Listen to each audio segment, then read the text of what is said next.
Gold buyers, మీ కష్టాల్లో నమ్మకమైన మీ ఆత్మీయ నేస్తం.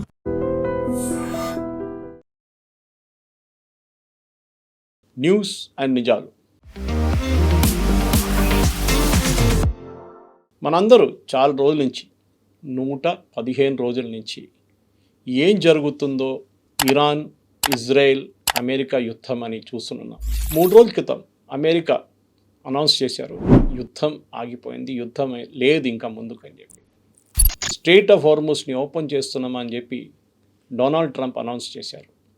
దాంట్లో టోల్ ఉండదు అన్నారు. ఒక మెమరాండమ్ ఆఫ్ అండర్స్టాండింగ్ మీద సంతకం పెట్టబోతున్నాం జెనీవాలోని, స్విట్జర్లాండ్లోని ఈ ఫ్రైడే రోజు.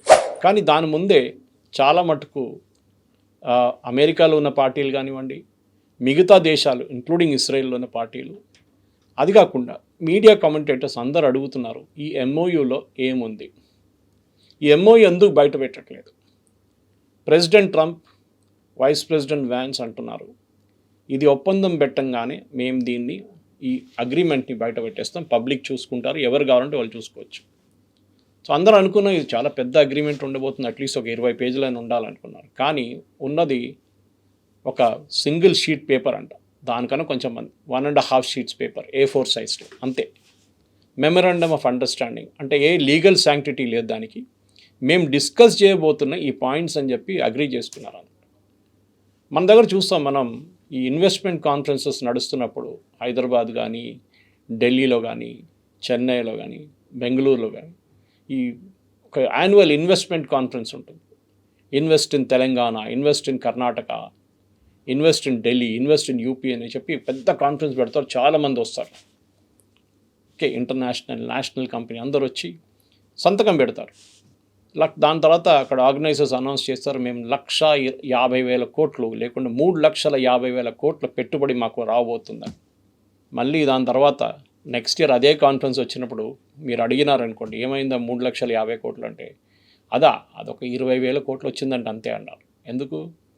అప్పుడు పెట్టుబడి పెడతా అని చెప్పిన కంపెనీలు సైన్ చేసిన డాక్యుమెంట్ పేరు మెమరాండమ్ ఆఫ్ అండర్స్టాండింగ్. దానికి లీగల్ శాంక్టిటీ లేదు, ఎక్కడ అగ్రిమెంట్ అని కాదు. కానీ ఇప్పుడు అమెరికా ఇరాన్తో చేసిన చర్చల తర్వాత పాకిస్తాన్ కానీ ఖత్తర్ వాళ్ళు రిప్రజెంటేటివ్స్ కూర్చున్న చర్చలో తీసుకొచ్చిన పాయింట్స్ మీద అమెరికన్ మీడియాలో, అమెరికన్ కాంగ్రెస్లో కానీ ఇజ్రాయెల్ లాంటి దేశాల్లో కూడా చాలా మటుకు దీని వ్యతిరేకంగా, ప్రెసిడెంట్ ట్రంప్ వ్యతిరేకంగా కామెంట్లు వస్తున్నాయి. మనం చూద్దాం మెయిన్ ప్రాబ్లం ఏంటి.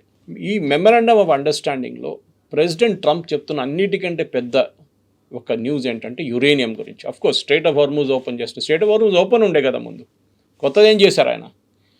ఆయనే తాళం వేసాడు, ఆయన తాళం తీసాడు, మళ్ళీ దానికేముంది పెద్ద పని. కానీ యురేనియం గురించి మాట్లాడుతున్నారు. మేము ఇరాన్ యురేనియం వాళ్ళు ప్రొడక్షన్ చేయరు, బయట నుంచి కొనరు, మిసైల్ తయారు చేయరు, uranium that is delivery mechanism తయారు చేయరు. Iran will not have any nuclear weapons అని ప్రెసిడెంట్ ట్రంప్ చెప్తున్నారు. కానీ నిజమేముంది దీంట్లో? యాక్చువల్లీ యురేనియం గురించి మన అందరు తెలిసిందే. ప్రెసిడెంట్ బరాక్ ఒబామా ఉన్నప్పుడు 2015లో ఒక ఒప్పందం చేశారు, JCPO అగ్రిమెంట్ అని చెప్పి. ఆ అగ్రిమెంట్లో ఫస్ట్ ఉన్న line, Iran shall not produce, possess or buy any nuclear weapons. అంటే ఇరాన్ వాళ్ళ యురేనియం ప్రొడ్యూస్ చేయరు, దాని కాకుండా వాళ్ళు బయట నుంచి కొనరు. అది కూడా ఉండొచ్చు కదా, మన పక్కన నార్త్ కొరియా కూడా కూర్చున్నాడు అక్కడ, కిమ్ జాంగ్ ఉన్. ఆయన ఒక సూపర్ మార్కెట్ పెట్టుకున్నాడు, ఎవరు కావాలంటే వెళ్ళి అక్కడ న్యూక్లియర్ వెపన్స్ కొనుక్కోవచ్చు. పాకిస్తాన్ ఎక్కడి నుంచి కొనుక్కొచ్చారు వాళ్ళు, దాని తర్వాత వాళ్ళు న్యూక్లియర్ పవర్ అయ్యారు. ఈ లైన్ ప్రెసిడెంట్ ఒబామా JCPO అగ్రిమెంట్లో ఫస్ట్ లైన్. ట్రంప్ ఇప్పుడు మనం చూడలేదు కానీ ఇప్పుడు దాకా డాక్యుమెంటు, ఈ మెమరాండమ్ ఆఫ్ అండర్స్టాండింగ్ MOU, కానీ దాంట్లో ఉన్న ఫస్ట్ లైన్ అదే అంటున్నారు. సో కొత్తదేముంది మళ్ళీ? ప్రెసిడెంట్ ట్రంప్ యుద్ధానికి ఎందుకు వెళ్ళారు? ఇదే అగ్రిమెంట్ ప్రెసిడెంట్ ఒబామా తీసుకొచ్చినప్పుడు ఆయన చాలా పెద్ద ఇష్యూ క్రియేట్ చేశారు. 2018లో ఎలక్షన్ గెలిచిన తర్వాత ఆయన ఫస్ట్ అగ్రిమెంట్ని చింపి పక్కన పడేశారు. ఈ అగ్రిమెంట్ పనికిరాదు, ఇది ఇరాన్కి న్యూక్లియర్ వెపన్స్ ప్రొవైడ్ చేయడానికి చాలా అడ్వాంటేజ్గా ఉందని చెప్పి పక్కన పెట్టేశారు. కానీ ఇప్పుడేం జరిగింది? ఆ అగ్రిమెంట్ కాదు, దానికన్నా చాలా దారుణమైన అగ్రిమెంట్ సైన్ చేశారు ఇప్పుడు. అంటే అఫ్కోర్స్ అండర్స్టాండింగ్ అని చెప్పొచ్చు.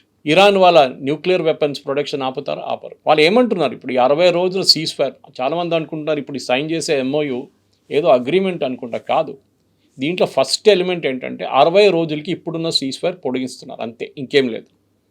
దాంట్లో మనం కూర్చొని డిస్కస్ చేద్దామని చెప్పి ఒక 10 పాయింట్లో 5 పాయింట్లో 14 పాయింట్లో అంటున్నారు. దాంట్లో ఫస్ట్ పాయింట్ నేను చెప్పాను యురేనియం గురించి, రెండవది స్ట్రెయిట్ ఆఫ్ హోర్మోజ్ గురించి, మూడవది ఇరాన్ వాళ్ళ వైపు ఉన్న ప్రాక్సీస్కి ఉన్న సపోర్ట్ దాని గురించి కూడా ఏం మాట్లాడలేదా. ఇరాన్ అంటున్నారు, అమెరికా అంటున్నారు ఎస్ అంటారు, ఇరాన్ అంటున్నారు నో అంటారు. కానీ దీని అన్నింటిలో నడిమిట్లో ప్రైమ్ మినిస్టర్ నెతన్యాహు ఒక చాలా ఇంపార్టెంట్ స్టేట్మెంట్ ఇచ్చారు. ఎందుకంటే ఇరాన్ ఎప్పుడు చెప్తున్నారు, ఇప్పుడు కూడా చెప్తున్నారు, ఈ సీజ్ ఫైర్ ముందుకెళ్ళాలంటే, ఈ ఎంఓయు ఉండాలంటే ఇరాన్ ఇన్సిస్ట్ చేసిన ఏంటంటే ఇజ్రాయెల్ లెబనాన్లో ఉండకూడదు, అక్కడున్న హెజ్బుల్లా మీద దాడి చేయకూడదు. కానీ ప్రైమ్ మినిస్టర్ నెతన్యాహు చాలా క్లియర్గా చెప్తున్నారు, మాకు దాంతో సంబంధమే లేదు. ఈ సీజ్ ఫైర్ లేకుంటే ఈ ఎంఓయు సంతకం పెట్టింది అమెరికా, ఇరాన్. మేము దాంట్లో లేము. మేము కావాలంటే మా దేశాన్ని కాపాడుకుంటాం, మా దేశం కోసం ఏం కావాలంటే చేస్తాం. యాక్చువల్లీ ప్రైమ్ మినిస్టర్ నెతన్యాహు మీద చాలా పెద్ద ప్రెషర్ ఉంది. ప్రెసిడెంట్ ట్రంప్ ఎందుకు ఈ ఒప్పందం చేశారో అందరికీ తెలుసు. ఎందుకంటే ఆయనకి ఇప్పుడు మిడ్ టర్మ్ పోల్స్ రాబోతుంది నవంబర్లో. అక్కడున్న గ్యాస్ ప్రైసెస్ కానీ, పెట్రోల్ ప్రైసెస్ కానీ, డీజిల్ ప్రైసెస్ కానీ, ఫర్టిలైజర్ ప్రైసెస్ పెరిగినప్పుడు వాళ్ళ పార్టీ వాళ్ళు చాలా క్లియర్గా చెప్పారు ప్రెసిడెంట్ ట్రంప్కి, ఈ రాబోయే ఎలక్షన్ మనం ఓడిపోతే ప్రెసిడెంట్ ట్రంప్ నెక్స్ట్ 2 years ఉంటాడో లేదో అది కూడా డౌట్. ఎందుకంటే ఇంపీచ్ చేసి ఆయన బయటకు తీసేస్తారు, లేకుంటే ఆయన్ని పవర్లెస్గా చేసేస్తారు. ఆయన ఏ నిర్ణయం తీసుకోలేకపోతారు నెక్స్ట్ 2 years దాకా, ఆయన టర్మ్ ఎండ్ అయ్యేదాకా. సో ప్రెసిడెంట్ ట్రంప్కి అది కావాలని చెప్పి ఆయన ఈ అర్జెంటుగా ఇది తీసుకొచ్చారు. ఇరాన్ అంటున్నారు మేము యుద్ధం గెలిచాం, కరెక్ట్. యాక్చువల్లీ అమెరికా ఓడిపోయింది. ఇంత పెద్ద దేశమైన America, the most powerful army in the world, most powerful navy in the world, most powerful air force in the world అని ప్రెసిడెంట్ ట్రంప్ చెప్పుకుంటే పదే చెప్తారు. ఇప్పుడు అదే ఆర్మీ, అదే ఎయిర్ ఫోర్స్, అదే నేవీ ఇరాన్ ముందు సరెండర్ అయిపోయారు. ప్రెసిడెంట్ ట్రంప్ అంటున్నారు నేను ఇరాన్ది న్యూక్లియర్ వెపన్స్ ఆపేస్తాను, లేకుంటే వాళ్ళు 2 గంటల సేపట్లో ఇజ్రాయెల్ని ఫినిష్ చేసేస్తుండే. ప్రెసిడెంట్ ట్రంప్ ఆయన ఈ సెకండ్ టర్మ్లో అన్నిటికంటే పెద్ద సాధించింది ఒక ఏంటంటే అందరితో కొట్లాడబెట్టుకున్నాడు. వాళ్ళ own European allies, NATO allies, Britain కానీ, ఫ్రాన్స్ కానీ, జర్మనీ కానీ, ఇటలీ కానీ వీళ్ళందరితో కొట్లాడబెట్టు, అందరిని ఏదేదో చెప్పారు. ఆయన ప్రాబ్లం ఏంటంటే ఆయన పొద్దున్న లేచి పిల్లి తెల్లదంటాడు, సాయంకాలం కాదు కదా పిల్లి నల్లదంటారు. ఇది ప్రెసిడెంట్ ట్రంప్ ప్రాబ్లం. ఆయన ఒక మాట మీద చెప్పిన మాటకి విలువ లేదు, ఆ మాటను పట్టించుకోరా. ఫస్ట్ ఆయన ఏమన్నారు, మనందరూ తెలిసి యుద్ధం మొదలైనప్పుడు, మనం ఎంఓయు పక్కన పెడదాం, యుద్ధం మొదలైనప్పుడు ఫస్ట్ ఏమన్నారు, ఆ పాత వీడియోలు ఇప్పుడు అందరు ప్లే చేస్తున్నారు అమెరికన్ ఛానల్స్లో, ఇరాన్లో ఉన్న ప్రజలు మీ రోడ్డు మీదకి రండి, మీ గవర్నమెంట్ మేము తీసేయడానికి మేము సపోర్ట్ చేస్తాం, help is on the way. పాపం 40,000 మంది, 35 నుంచి 40,000 మందిని అక్కడ ఉన్న Iranian Revolutionary Guard and Basij forces కలిసి చంపేశారు. ప్రెసిడెంట్ ట్రంప్ దగ్గర అడగాల్సింది, మీరు ఇచ్చిన పిలుపుతోనే వాళ్ళు బయటకు వచ్చారు, కానీ మీరు ఏం చేశారు? ఇప్పుడు మీరు రెజీమ్ చేంజ్ గురించి అసలు మాట్లాడలేదు. మాట్లాడడం పక్కన పెట్టండి. నిన్నొక ఈ G7 మీటింగ్లో ఏదో ఒక మీటింగ్లో నడిమిట్లో ప్రెస్ వాళ్ళు అడుగుతున్నాను, నేను ఎప్పుడు చెప్పలేదే రెజీమ్ చేంజ్ గురించి అంటున్నారు. చెప్పలేదా? మీరు చెప్పారు కదా చాలా క్లియర్గా, regime change is the most important thing. Iran surrender చేయాలన్నారు. ఇప్పుడు ఆమె ఏంటంటున్నారు, ఇరానియన్ రెవల్యూషనరీ గార్డ్ చాలా రేషనల్ అయిన చాలా మంచోళ్ళు అంటున్నారు. ఆయన ఆలోచించడం, ఒక అమెరికన్ ప్రెసిడెంట్ ఏం ఇమేజ్ ఉంటుంది ఆయనది? ఇరాన్ ముందు సరెండర్ అయిపోయారు ఆయన కంప్లీట్గా. ఇరాన్ గురించి న్యూక్లియర్ దాని గురించి మాట్లాడలేదు. ఇరాన్ అంటే తర్వాత చూద్దాం. మళ్ళీ ఇంకో కొత్త కాంట్రవర్సీ వచ్చింది. $300 బిలియన్ ఇరాన్కి వాళ్ళ రీకన్స్ట్రక్షన్కి ఇచ్చారంట. అమెరికా, ఇజ్రాయెల్ కలిసి వాళ్ళ బిల్డింగ్లు, వాళ్ళ బ్రిడ్జ్లు, వాళ్ళ రోడ్లన్నీ ధ్వంసం చేశారు. దాన్ని మళ్ళీ రిపేర్ చేయడానికి, కన్స్ట్రక్ట్ చేయడానికి $300 బిలియన్ అడిగారు ఇరాన్. అమెరికా అన్నారు మాకేం సంబంధం లేదు దీంతో, మా అమెరికన్ ప్రజల ట్యాక్స్ పేయర్ నుంచి 10 పైసలు వెళ్ళట్లేదు, $1 కూడా వెళ్ళట్లేదని. కానీ ఏం జరిగింది? పక్కనున్న ఖతర్, సౌదీ అరేబియా, UAE ఇంకా కొన్ని దేశాలు వాళ్ళందరూ కలిసి ఇరాన్కి ప్రొటెక్షన్ మనీ ఇస్తారు. మన దగ్గర హఫ్తా అని చెప్తారు. ఓకే, కొంత గుండాలు వచ్చి అంటారు, మీరు ఇక్కడ దుకాణం పెట్టుకోవాలంటే హఫ్తా ఇవ్వండి మాకు, అప్పుడు మీరు ఉండొచ్చు, మేము ప్రొటెక్షన్ ఇస్తాం మీకు. అదే ఇరాన్ అడిగారు, మా దేశానికి మీరు డబ్బులు ఇస్తే మిమ్మల్ని మేము ఏం చేయము. ఇన్ఫ్యాక్ట్ మీరు చూస్తారు లాస్ట్ 3 వారాల నుంచి UAE మీద, సౌదీ అరేబియా మీద, ఇంకా అది కాకుండా మన main sponsor of this one terrorism అని చెప్పలేము కానీ హౌస్ ఆఫ్ టెర్రరిజం ఖతార్, వీళ్ళు ముగ్గురు మీద ఇరాన్ బాంబింగ్ చేయలేదు. ఎందుకంటే వాళ్ళు చెప్పారంట, మేము మీకు డబ్బులు ఇస్తాం, మేము ముగ్గురు కలిసి $300 బిలియన్ మీకు ఇస్తాం. ఎందుకంటే మా బిజినెస్ మొత్తం ఆగిపోయింది, మా షిప్పులు బయటకు వెళ్ళలేకపోతున్నారు, సో ప్లీజ్ మమ్మల్ని కాపాడండి అని చెప్పి ఇవి 3 దేశాలు కలిసి $300 బిలియన్ ఇవ్వచ్చు. వైస్ ప్రెసిడెంట్ వ్యాన్స్ దగ్గర అడిగారు, ఇట్లా డబ్బులు ఇస్తున్నారా, మీరేం చెప్తున్నారంటే మాకు సంబంధం లేదు దాంతో, అది వాళ్ళు ఇస్తారంట. ఆలోచించండి, అమెరికా ఏం చెప్తున్నారు. యాక్చువల్లీ ఇరాన్ డబ్బులు ఉన్నాయి, బయట ఉంది, బ్యాంకులలో ఉన్నాయి, మన దగ్గర భారతదేశంలో కూడా ఉంది. అది అమెరికా ఫ్రీజ్ చేసేసారు 47 సంవత్సరాల ముందు ఇరాన్లో.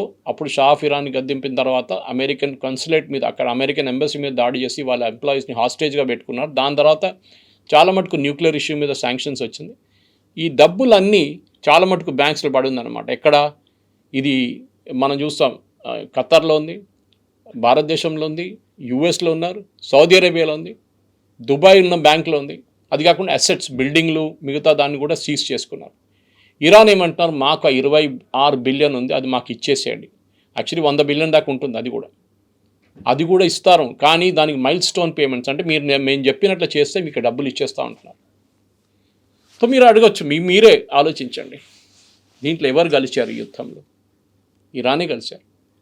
వారికి డబ్బులు రాబోతుంది, అది కూడా చిన్న అమౌంట్ కాదు, $300 బిలియన్.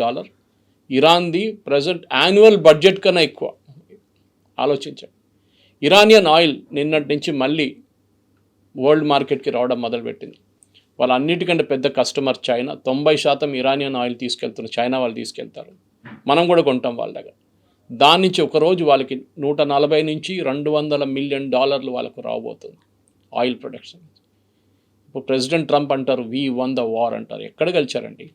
సో ఈ 60 రోజుల దాకా ఏం చేయబోతున్నారు? అమెరికా ఏ ఒప్పందానికి రాబోతున్నారు? ఏం కాదు. ఎందుకంటే మన అందరు తెలిసిందే, ఒబామా టైంలో జరిగిన జేసీపీ అగ్రిమెంట్ ఈ యురేనియం గురించే 2 సంవత్సరాలు నెగోషియేట్ చేసిన తర్వాత ఫైనలైజ్ చేశారు. అప్పుడున్న సెక్రటరీ ఆఫ్ స్టేట్, అక్కడున్న యురేనియం ఎక్స్పర్ట్స్, వాళ్ళ డిఫెన్స్ సెక్రటరీ అందరు కలిసి నెగోషియేట్ చేశారు. 2 సంవత్సరాలు పట్టింది.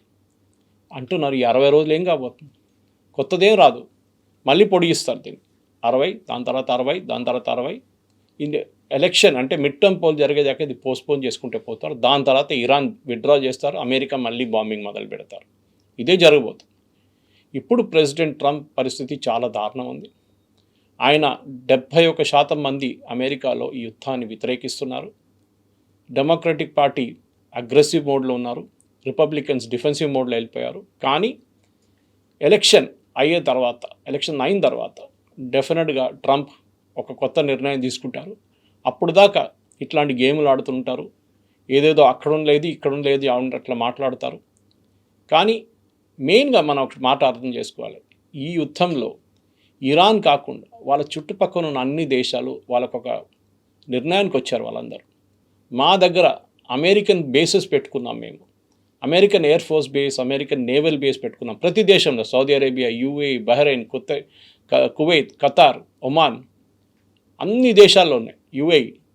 కానీ వాళ్ళు ఎవ్వరు అక్కడున్న ఆ దేశంలో ఉన్న ప్రజల్ని కాపాడరు. వాళ్ళ బేస్ చూసుకున్నారు వాళ్ళు, కానీ అక్కడున్న లోకల్ ప్రజల్ని కాపాడుకోలేకపోయారు. ఇన్ఫ్యాక్ట్ యూఏఈ ఇజ్రాయెల్ నుంచి ఐరన్ డోమ్ తెచ్చుకున్నారు, ఇజ్రాయలీస్ వచ్చారు, వాళ్ళు కాపాడుకుంటున్నారు యూఏఈని. ఇప్పుడు వాళ్ళకందరికి చాలా క్లియర్గా తెలిసిపోయింది, ఈ అమెరికన్స్ని ఇక్కడ మనం ఉంచుకొని ఏం చేయలేము.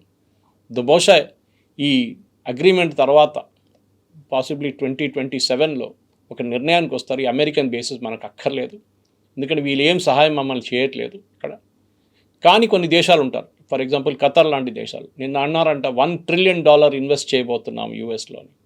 ఎందుకంటే వీళ్ళందరూ టిపికల్ అంటారు చూడండి, అమెరికన్ గుడ్ హ్యూమర్ అంటారు, అమెరికాని మా వైపు ఉంచుకోవాలి, రేపు ఎవరైనా మా మీద దాడి చేస్తారు, ఎందుకంటే ఇదంతా ఫ్యామిలీ హెల్డ్ స్టేట్స్, డెమోక్రసీ అని లేదు అక్కడెక్కడ.